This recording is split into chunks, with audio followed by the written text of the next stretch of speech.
결론부터 말씀드리면 앞으로 식당의 음식값은 더 올라갈 겁니다. 그리고 서비스는 더 느려질 수 있어요.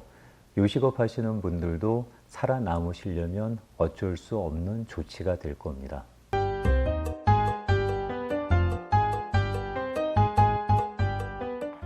안녕하세요. 칼라TV입니다. 지난번에 지인들과 화상통화를 할 기회가 있었는데 지금 가장 하고 싶은 일이 한인타운 가서 맛있는 거 먹으면서 수다 떨고 싶다는 거였습니다.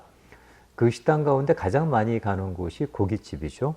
고기 구워 먹으면서 소주나 맥주 곁들이는 게 대단한 기쁨이었습니다. 한인타운에 외국인들이 몰리게 된 것도 이 재미에 그 사람들이 흠뻑 빠진 덕분 아니겠습니까? 그런데 앞으로도 과연 그럴 수 있을까요?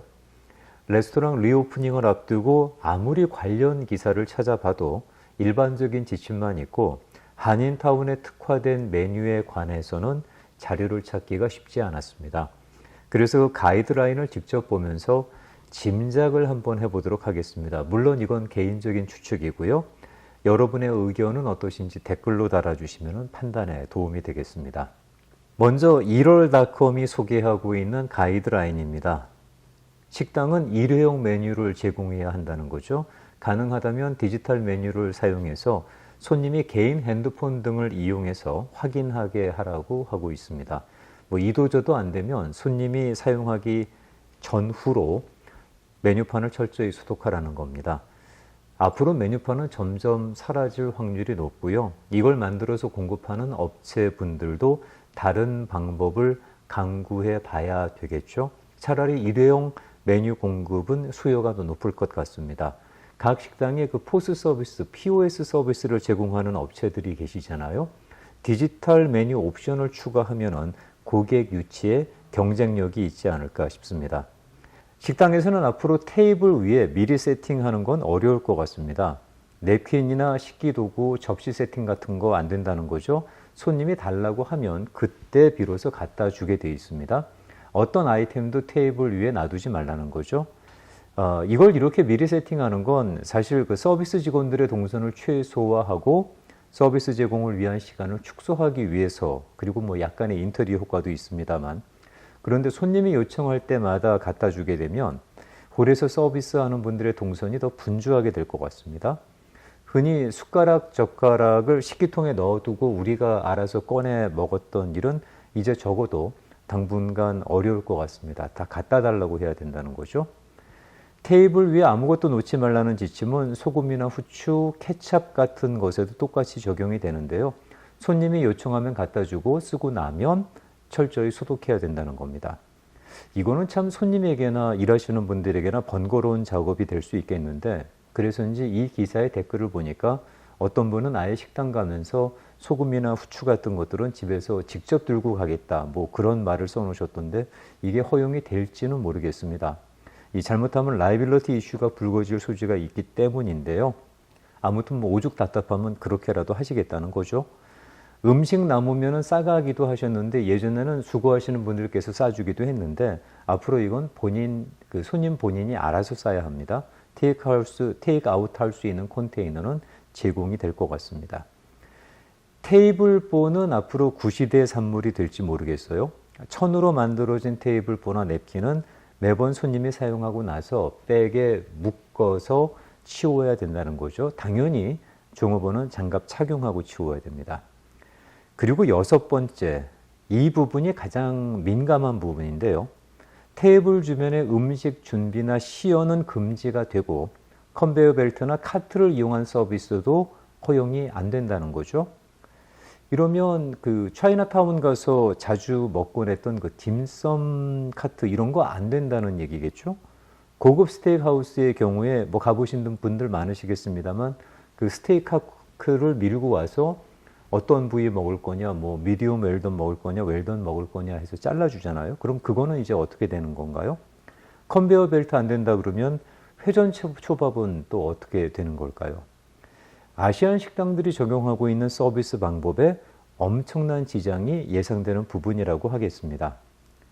밥 먹고 나갈 때 이제 캔디나 이 소지개 같은 것들은 모두 치워지게 됩니다. 이것도 요청하면 갖다 준다는데 종업원분들은 더 수고스러워지시겠습니다. 그냥 기대하지 않으시는 게 좋을 것 같습니다. 북가주에서 발행되는 머큐리 뉴스라는 곳에서는 10 ways California restaurants will be different when they reopen 이라는 제목으로 5월 14일자 기사에서 준수해야 될 지침을 소개하고 있는데요. 이 뉴스에서는 음식은 머스비입니다. 반드시 주방에서 다 만들어져 나와야 한다는 거죠. 테이블 위에서의 추가 조리는 금지된다는 거예요. 이 가이드라인은 특별히 그 음식 옵션을 보여주는 카트 같은 것들을 아예 특별히 명시하고 있다고 합니다. 앞에서 언급한 것처럼 딤섬은 앞으로 운영 방식을 바꿔야 하는 건가 싶은데요. 문제는 그 모든 음식이 주방에서 완성돼서 나와야 하고 테이블에서 요리가 추가로 이루어지는 것은 위생상의 문제로 허용이 안 된다고 하면 테이블 위에서 고기 구워 먹는 것도 이것도 어렵다는 얘기가 되는 건가요? 이게 한인타운 식당 문화의 주축인데 당분간 이 말이 맞다면 쉽지 않을 것 같아요. 그건 뭐 샤브샤브도 마찬가지고 핫팟도 마찬가지겠습니다. 이건 그냥 제 개인 생각입니다. 아시안 음식 문화가 이 가이드라인에는 전혀 반영되지 않고 있다는 생각인데요. 한인타운에서 요식업, 특히 그 고깃집 하시는 분들로서는 당혹스러운 부분이 아닐까 싶습니다. 이와 함께 식당 종업원들은 매일 출근할 때 열이 있는지 측정을 받아야 하고요. 이 부분은 또 여러 가지로 또 논란이 되는 부분이죠. 당연히 마스크 착용해야 됩니다. 위생장갑 껴야 되고, 그리고 설거지하는 직원들은 물이 튀는 걸 막기 위해서 마스크 착용하고 고글도 쓰고 페이크 실드도 착용을 해야 된다고 합니다.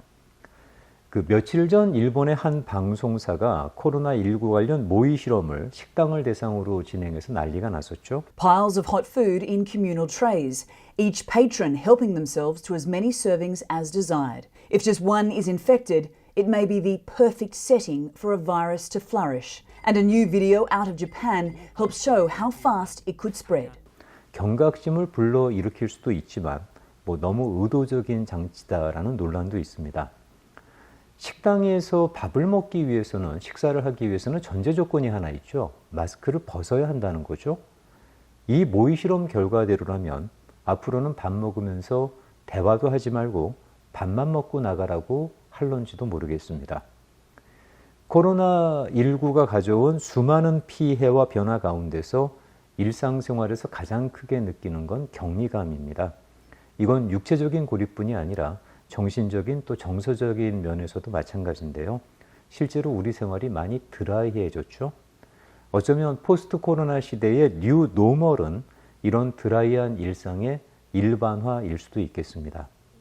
손을 맞잡고 눈을 맞추면서 상대방의 온도를 느낄 수 있었던 예전이 참 그립습니다.